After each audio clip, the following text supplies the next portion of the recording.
Bismillahirrahmanirrahim. Assalamualaikum warahmatullahi wabarakatuh.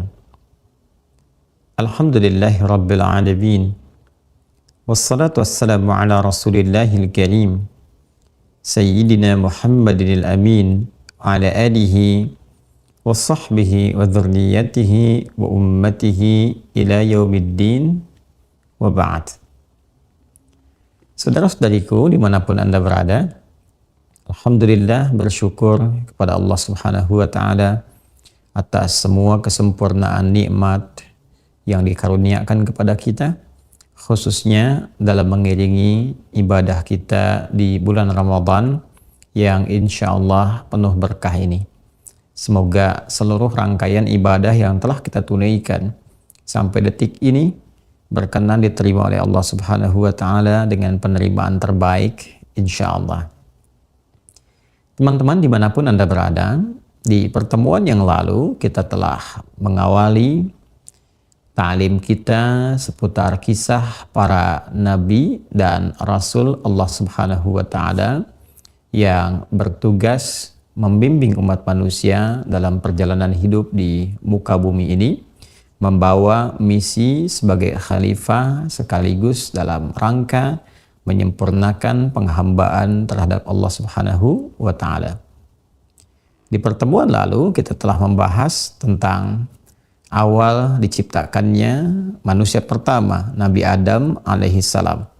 Dari materi apa beliau tercipta, apa misi utamanya, makhluk apa dan siapa sebelum beliau yang telah dicipta terlebih dahulu, serta bagaimana materi penciptaan Adam ini kemudian melahirkan karakteristik dan sifat-sifat yang beragam bagi anak keturunannya dalam berkehidupan di muka bumi ini, yang dengan itu kemudian disebutkan dengan penamaan yang beragam dalam Al-Quran, baik itu Bani Adam yang menunjukkan genealogisnya terhubung kepada Adam alaihissalam, pun demikian disebut dengan Al-Insan, menunjuk pada totalitas aktivitas manusia dalam berkehidupan di muka bumi ini, yang tentunya membawa pesan-pesan perbaikan, islah, pesan-pesan kemuliaan,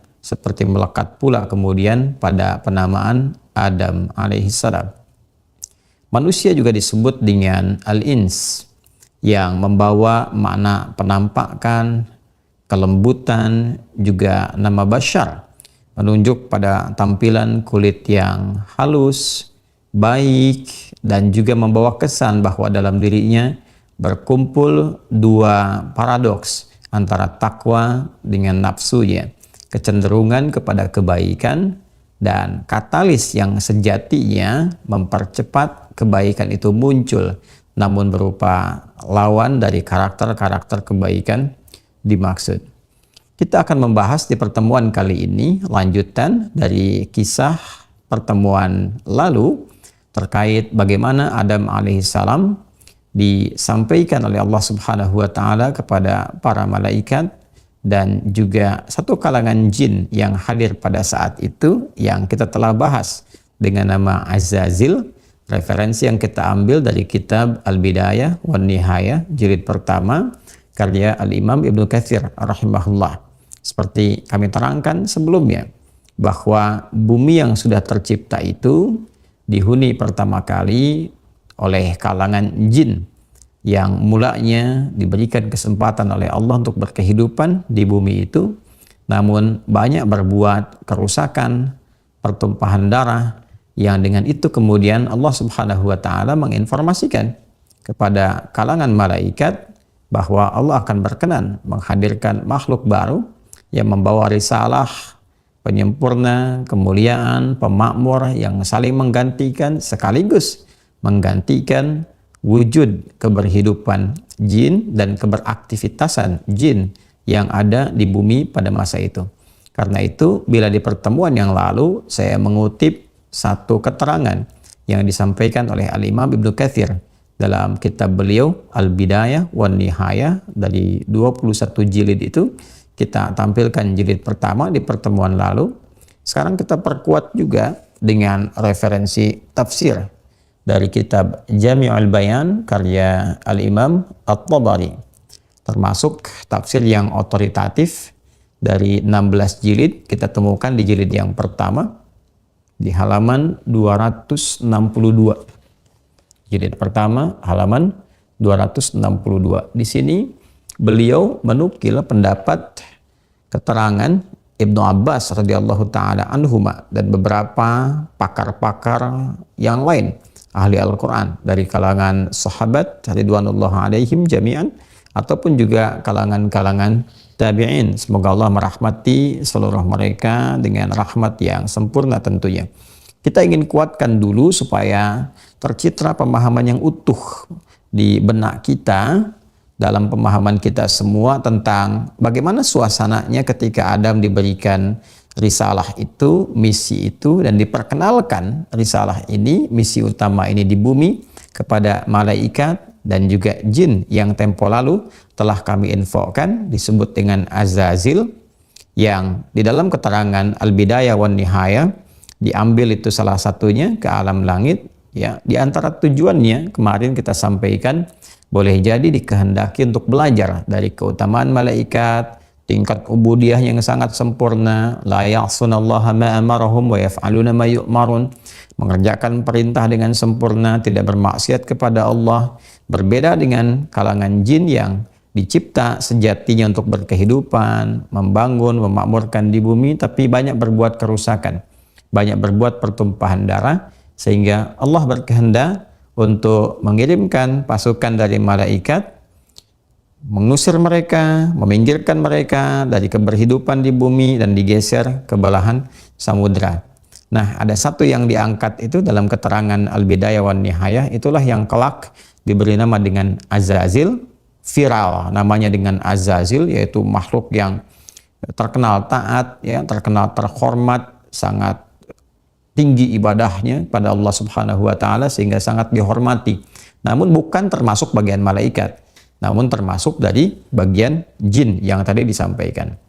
Nah, kisah jin yang pernah menghuni bumi sebelum manusia itu ini diperkuat juga di kitab Jami'ul Bayan di jilid pertama di halaman 262, dan ini kitab tafsir, termasuk kitab yang jadi rujukan para ulama pula untuk menyampaikan pesan-pesan kuat di dalam Al-Quran Al-Karim.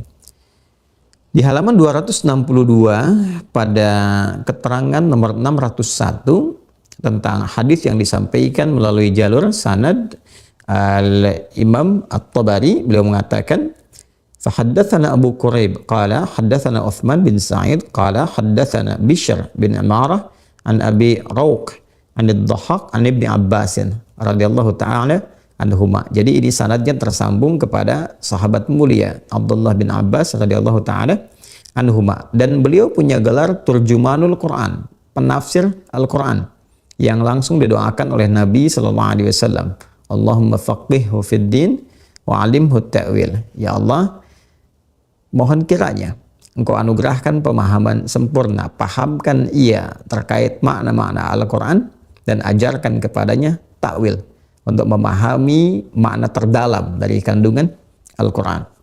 Apa kata Ibnu Abbas radhiyallahu taala anhuma? Beliau menyampaikan, awwalu man sakana al-ardha al-jinnu. Makhluk pertama yang menghuni bumi itu kalangan jin. Ya. Fa afsadu fiha, maka mereka banyak berbuat kerusakan di bumi itu, merusak, ya.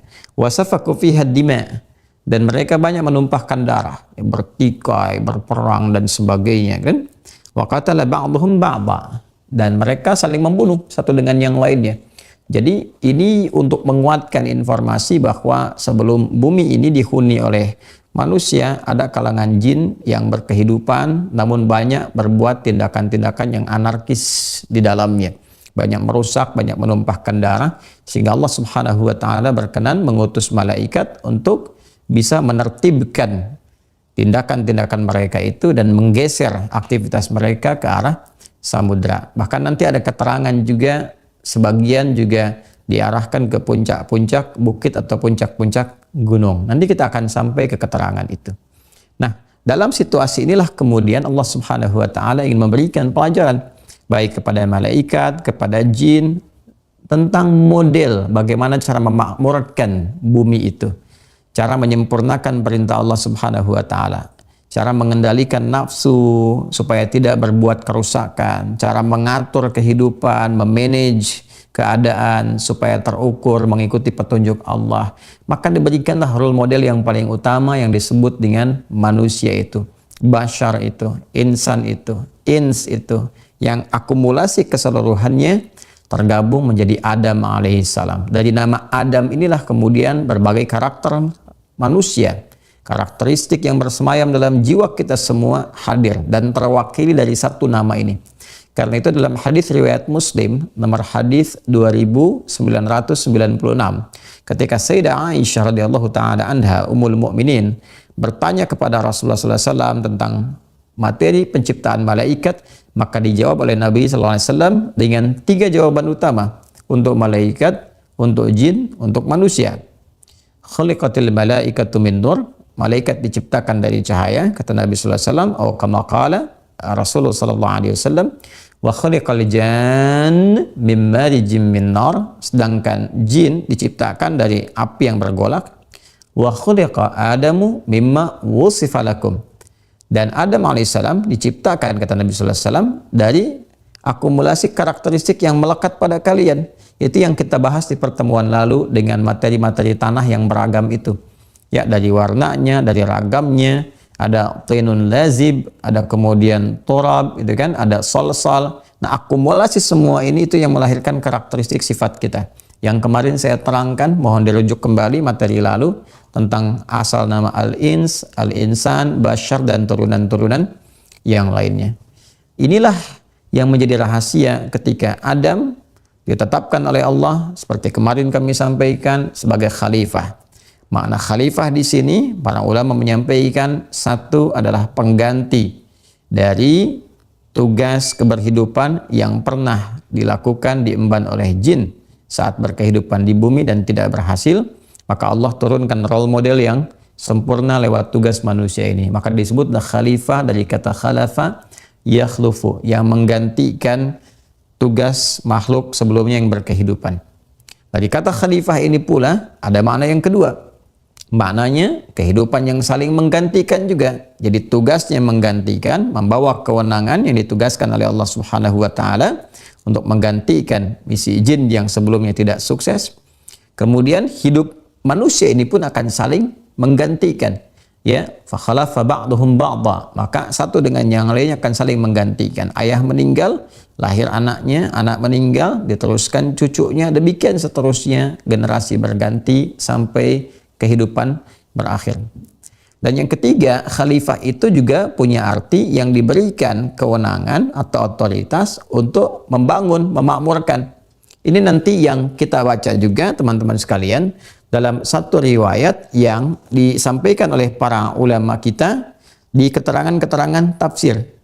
Termasuk di dalam tafsir At-Tabari ini pun kita akan temukan bahwa ketika Allah menyampaikan inni ja'ilun fil ardi khalifah, aku akan tetapkan satu makhluk baru membawa misi yang luar biasa, yang sempurna, ditunjuklah kemudian sebagai pengganti kalangan jin ini manusia khalifah. Sebagai khalifah, maka di antara tafsirnya adalah diberikan kewenangan oleh Allah, otoritas untuk memakmurkan, liya'mura fil ardi, membawa kemakmuran, kesuksesan, ketentraman, kesejahteraan, keharmonisan dalam berkehidupan di muka bumi. Jadi dari 3 ini mengganti tugas-tugas yang pernah diemban oleh jin namun tidak sukses, hidup saling berganti di generasi manusia itu, dan membawa satu kewenangan yang diberikan oleh Allah untuk memakmurkan, membangun, menyukseskan, menenteramkan, dan mengharmonikan kehidupan di bumi.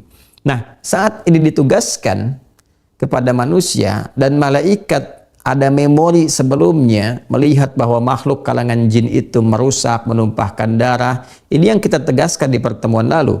Qalu ataj'alu fiha may yufsidu fiha wa yasfikud dima wa nahnu nusabbihu bihamdika wa nuqaddisu lak.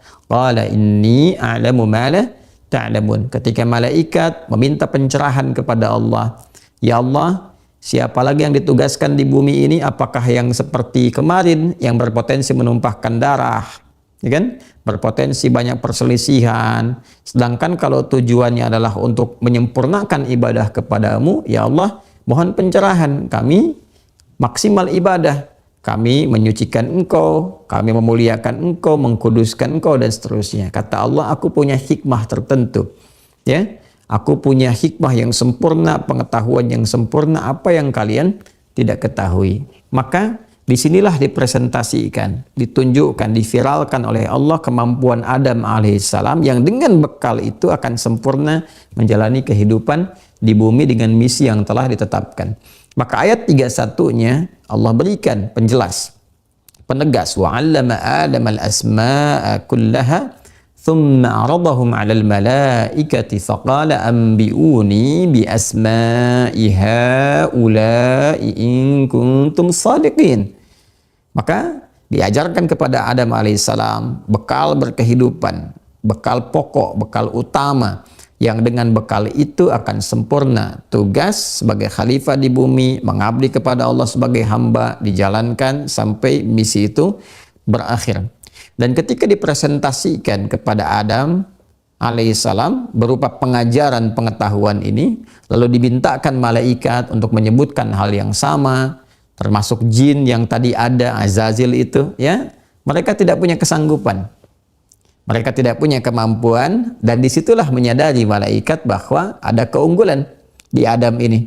Ada keunggulan, ada kemuliaan, dan memang hanya Adam yang berhak, yang desain penciptaannya itu memang sempurna untuk menjalani tugas berkehidupan di bumi. Sampai sebelumnya pun mereka mengonfirmasi, mengatakan kepada Allah dengan ketundukan kepatuhan. Qalu subhanaka la ilma lana illa ma 'allamtana innaka antal alimul hakim. Ya Allah, kata para malaikat itu, subhanaka la ilma lana illa ma 'allamtana. Maha suci engkau. Ya, kami tidak memiliki apapun kecuali apa yang telah engkau ajarkan kepada kami. Ini adab dari malaikat. Kalau tidak tahu, katakan wallahu a'lam. Kembalikan semua pengetahuan kepada Allah.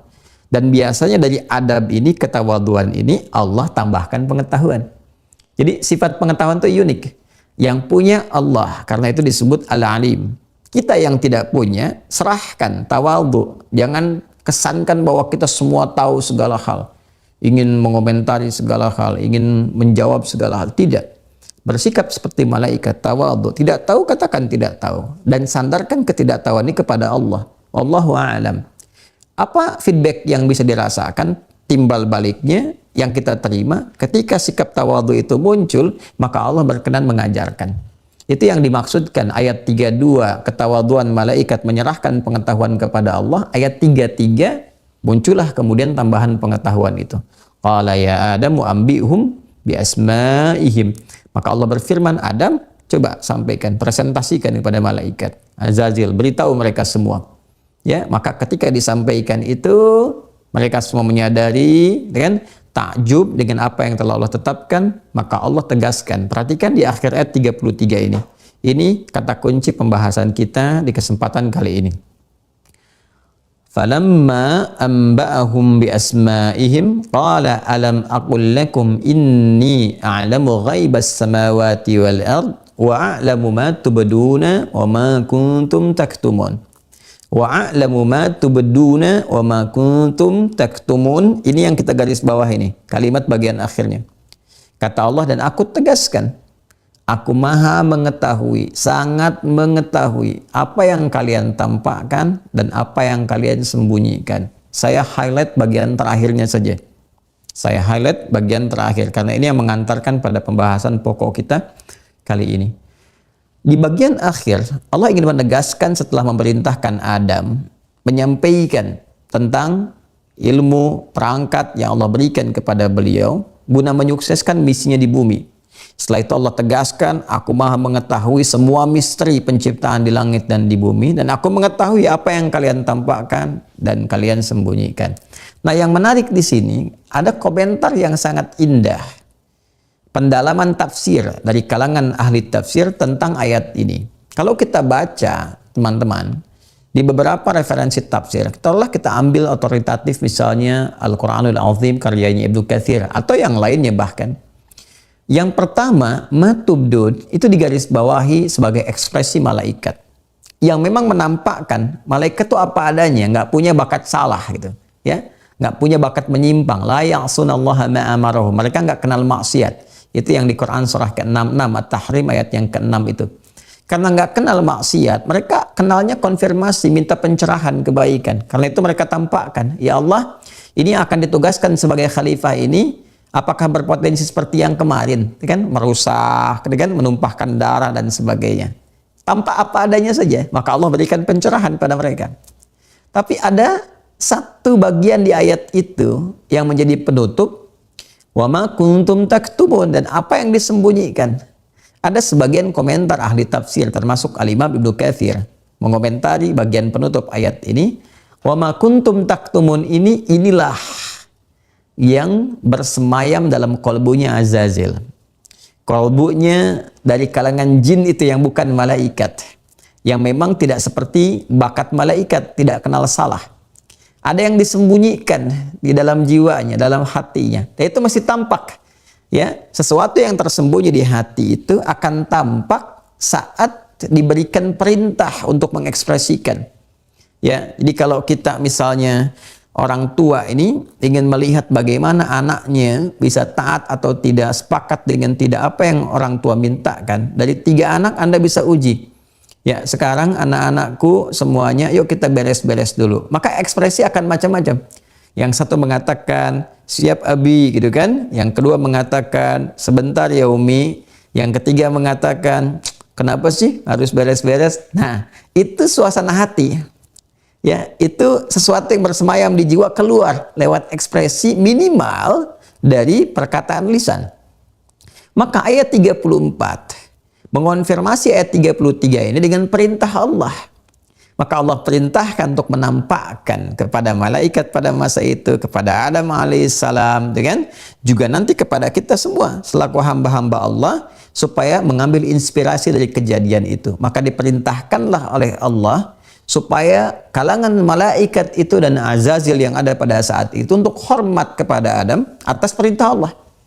Nah, jadi inilah hikmah perintah Allah, hormatnya malaikat dan Azazil yang diperintahkan pada saat itu bukan hanya sekedar untuk menunjukkan kepatuhan pada perintah Allah, tapi menampakkan hikmah kepada kita tentang suasana yang bersemayam dalam jiwa. Jadi ada inspirasi kalau Anda ingin mengetahui tentang keadaan sesuatu yang bersemayam dalam jiwa, uji dengan ekspresi. Uji dengan perintah kalau Anda atasan. Uji dengan ajakan kalau itu teman.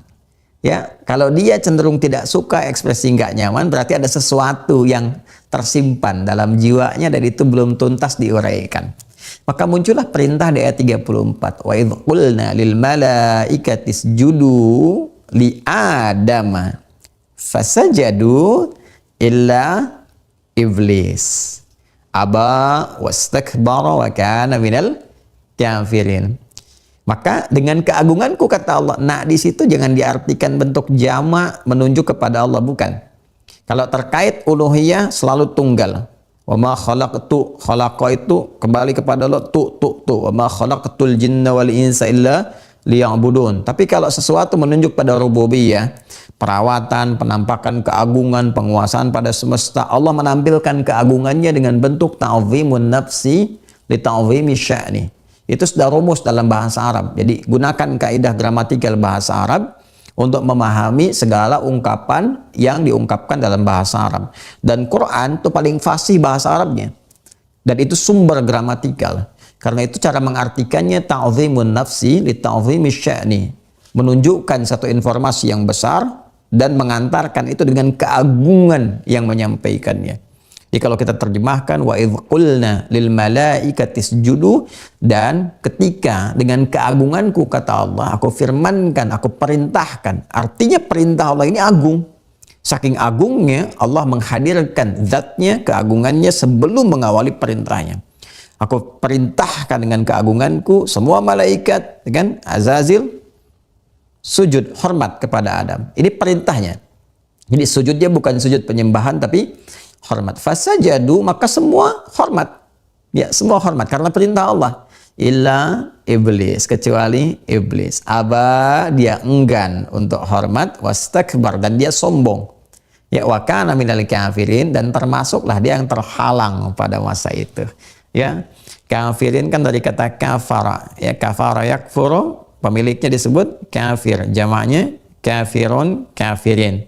Ya, yang terhalang, yang terkafir. Apa yang menghalangi dia? Kan? Nah, pertanyaan besarnya, siapa iblis ini? Ya kan? Malaikat semua sujud kecuali iblis. Siapa iblis ini? Nah, diduga kuat iblis inilah teman-teman sekalian, Azazil yang bertransformasi menjadi iblis. Kenapa berubah menjadi iblis? Kan? Padahal dia kan makhluk yang terhormat, ya kan? Makhluk yang tadinya rajin ibadahnya, dari kalangan jin tadi. Ya, dari kalangan jin yang kita sebutkan kisahnya di awal itu. Nah, kenapa berubah demikian? Sehingga disebut oleh Allah Subhanahu wa taala dengan iblis. Tahu dari mana kalau indikasi iblis ini menunjuk kepada Azazil yang dari kalangan jin, bukan malaikat? Nanti dikonfirmasi di Quran surah ke-18 Al-Kahf di ayat 50. Dengan kalimat yang sama pembukaannya, namun di sini di ayat 50 surah Al-Kahf menunjuk kepada asal mulanya, genealoginya, siapa iblis ini. Pembukanya sama dengan ayat 34 surah Al-Baqarah, wa idz qulna lil malaikati isjudu li adama fasajadu illa iblis. Hanya di ayat 50 surat Al-Kahf Allah jelaskan, kana minal jinni fa fasaqa an amri rabbi. Iblis ini yang dari kalangan jin. Jadi bukan kalangan malaikat. Jadi yang malaikat gak kenal salah, ekspresinya apa adanya, terbuka. Fasajadu, mereka sujud hormat atas perintah Allah. Jadi yang iblis ini karena minal jinni, ini yang dari kalangan jin. Sedangkan kalangan jin yang ada pada masa itu, itulah Azazil. Kenapa disebut iblis? Nah, ini dia. Ya, kalau kita menggali kepada asal katanya, iblis ini kita bisa temukan. Ya, ini kan seakar semua dari akar katanya. Baik menggunakan kata hamzah, ba, lam, kemudian ya dan sin, itu juga seakar dari lam, ba dengan sin pada akar mulanya yang 3 huruf. Ya, jadi kalau kita ingin mengambil kata labisa misalnya menjadi libas, menjadi pakaian. Ya, kalau kita ingin katakan libas, pakaian yang menutup ya bagian tubuh sehingga yang tidak baik tertutupi. Jadi kalau yang tidak baik tertutupi sehingga yang tampaknya yang baik, yang tidak baik yang ditutup, itu libas namanya.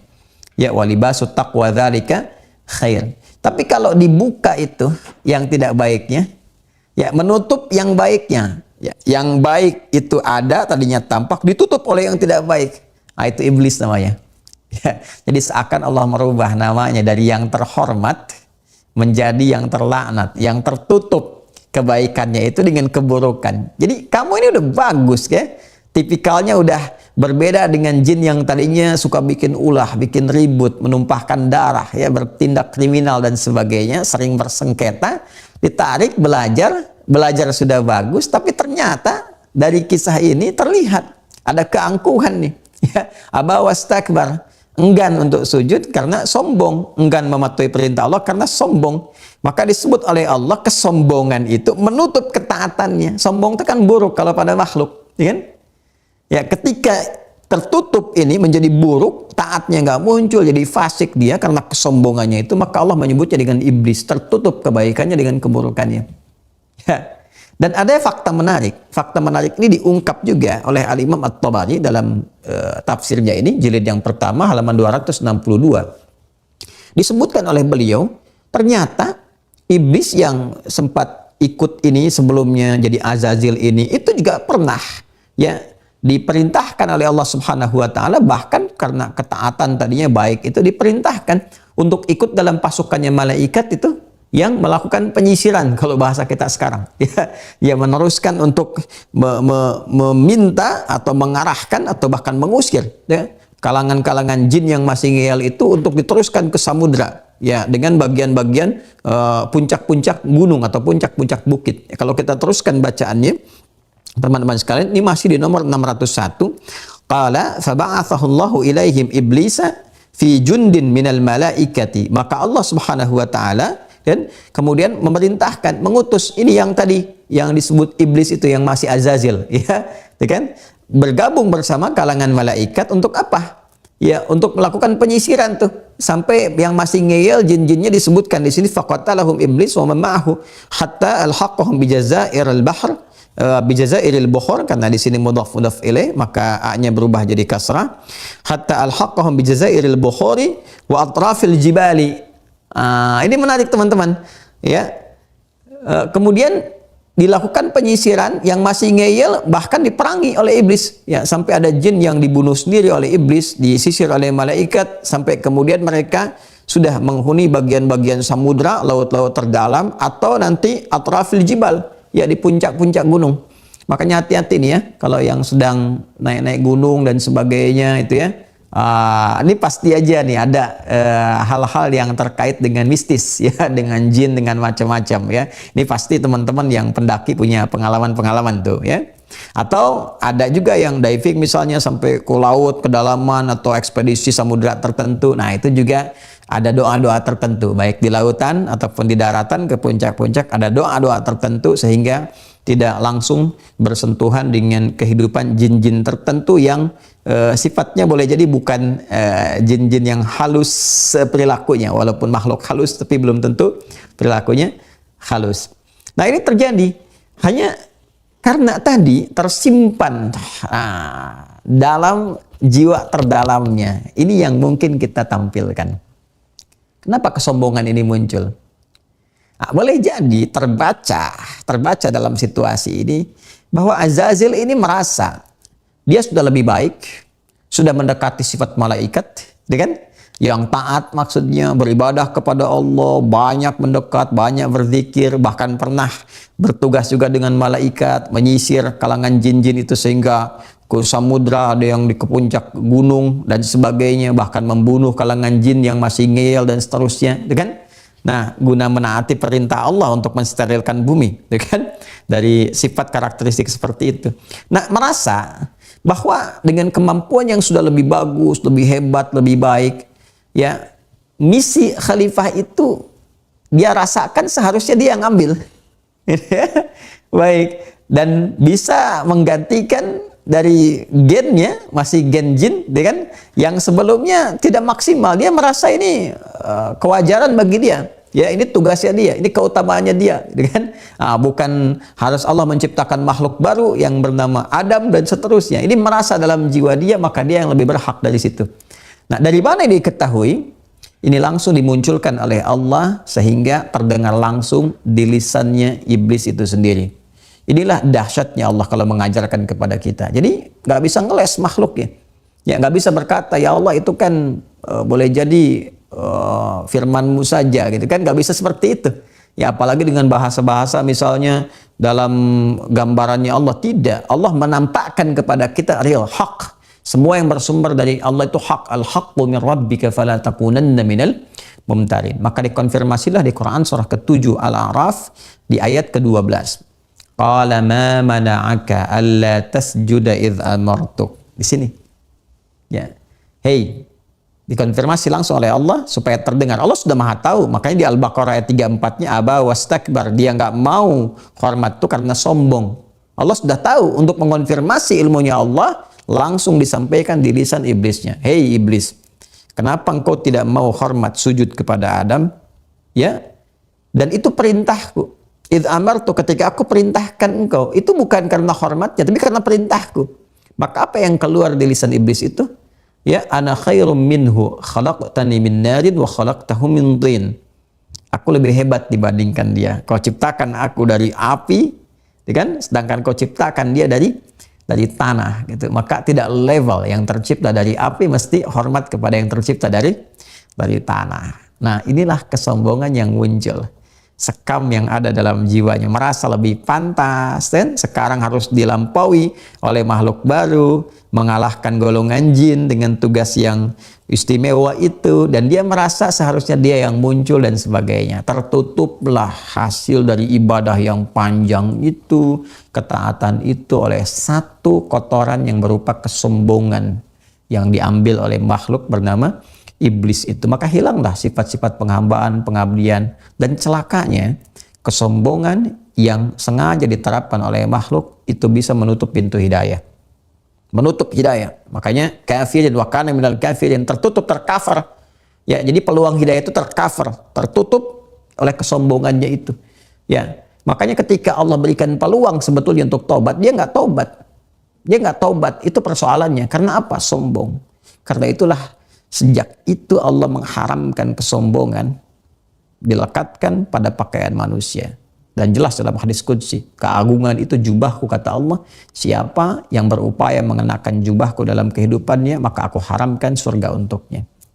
Nah, teman-teman, inilah asal mulanya iblis itu muncul, hadir, dan dari sejak itu ketika Allah kemudian murka, diberikan kesempatan untuk tobat, dia nggak tobat, dikonfirmasi dia menantang, maka muncullah kemudian di situ murka Allah Subhanahu wa taala, qala khruj minha, ya, Allah katakan keluar dari lingkaran rahmat ini. Maka sejak saat itu dia terlaknat, dan karena ada kesombongan itu tertutuplah kemudian peluang-peluang untuk menatap baiknya rahmatnya Allah itu dengan sifat Rahman Rahimnya. Karena tertutup itulah dia mengajukan proposal kepada Allah, tetap ingin membuktikan kesombongannya. Ya Allah, berikan aku kesempatan, berikan aku penangguhan waktu sampai hari kiamat itu tiba untuk membuktikan kesombongan iblis itu. Maka dia kemudian mengajukan untuk menggoda Adam sekaligus anak keturunannya. Hanya untuk membuktikan kesombongan, keangkuhan yang melekat pada jiwa mereka dari iblis dan generasi-generasinya. Nah, bagaimana kisah selanjutnya? Seperti apa pembuktian ini dihadirkan? Dan bagaimana Allah memberikan hukum keadilan kepada Adam dan keturunannya untuk waspada dari godaan-godaan iblis yang sudah mengajukan proposal dendam kesumat yang membara itu kepada Adam dan generasinya. Insya Allah itu akan kita bahas di pertemuan berikutnya. Hikmah yang bisa kita ambil di pertemuan kali ini, maka waspadalah. Jangan menganggap amal kita yang terasa banyak sudah cukup untuk menghadap Allah dalam kebaikan. Iblis selalu mengintai. Boleh jadi ada satu bagian kesombongan yang bisa menggugurkan amalan. Sombong bukan hanya tidak baik, tapi mencelakakan. Apapun yang kita cermati, apapun yang kita dapati, kita kerjakan, tugas yang diamanahi, jauhkan dari kesombongan. Ada ilmu, jangan jadi ilmuwan yang sombong, ulama yang sombong, ustadz yang sombong, merasa benar sendiri, merasa paling hebat, yang lain salah semua. Hati-hati. Iblis pernah celaka dengan sifat itu. Ada pejabat yang sombong, merasa yang paling punya kedudukan, paling berkuasa, paling hebat. Hati-hati, iblis pernah celaka dengan kesombongan itu. Ada hartawan yang sombong, merasa paling kaya, merasa bisa melakukan apapun dengan hartanya. Mesti hati-hati, karena iblis pun pernah celaka dengan kesombongan itu.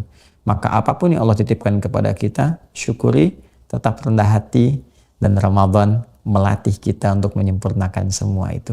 Semoga kita diberkahi oleh Allah, tugas-tugas kita selesai dituntaskan dengan husnul khatimah, dan semoga Allah merahmati kita semua. Allahumma taqabbal minna innaka antas sami'ul alim wa tub 'alaina innaka antat tawwabur rahim.